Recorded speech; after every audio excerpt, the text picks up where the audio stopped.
Hello again, everybody. I'm Rick Sanchez. So it stands to reason that Hillary Clinton's name would somehow come up in the Iowa caucus, and it has. Even though she wasn't even on the ballot, apparently it was one of her longtime staffers, a couple of them, who created the app that turned the Iowa caucus into a bit of an embarrassment.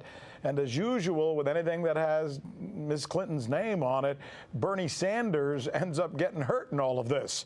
That's right. Instead of proclaiming victory before millions of people watching on TV last night, Bernie Sanders, along with Pete Buttigieg, learned just a few hours ago that they are winning the Iowa caucus with more than about half the precincts reporting. More than half, actually, to be fair. Now, talk about a buzzkill, right? Talk about a buzzkill, especially for Bernie Sanders if he ends up winning this thing.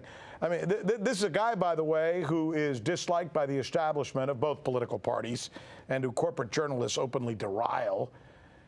Here are the candidates sounding off about this confusion. So listen, it is too close to call, so I'm just going to tell you what I do know. Our union is stronger than Donald Trump. And today marks the beginning of the end for Donald Trump. So we don't know precisely how many delegates we have or how many we'll get, but I feel really good about getting more than our fair share. So we don't know all the results.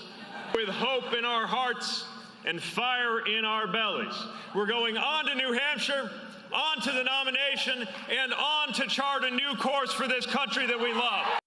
So there's the candidates trying to make sense of this thing, which is pretty nonsensical, really. So what happened, right? So the Iowa caucus is a count of about 1,700 precincts across the state. But see, instead of casting individual ballots, voters came together to choose the order in which they rank the candidates. That's what they do. And then the information is sent to the state capitol where it's tallied up, and then they announce the winner. That's the way it's always worked. But this year, there was an app created to try and automatically update the numbers. Unfortunately, some precinct officials couldn't even figure out how to download this thing, right? Because in some cases, they literally could not remember their Apple IDs.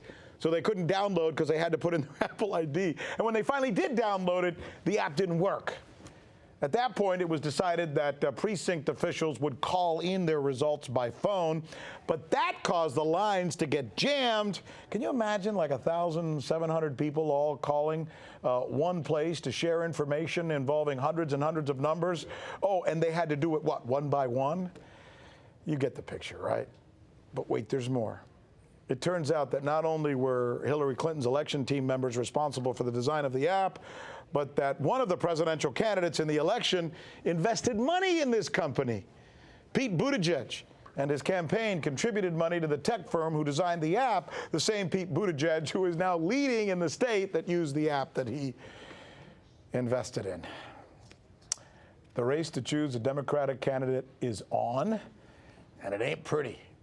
We have a lot of questions to ask, which is what we do here on the News with Rick Sanchez, where we believe it's time to do news again.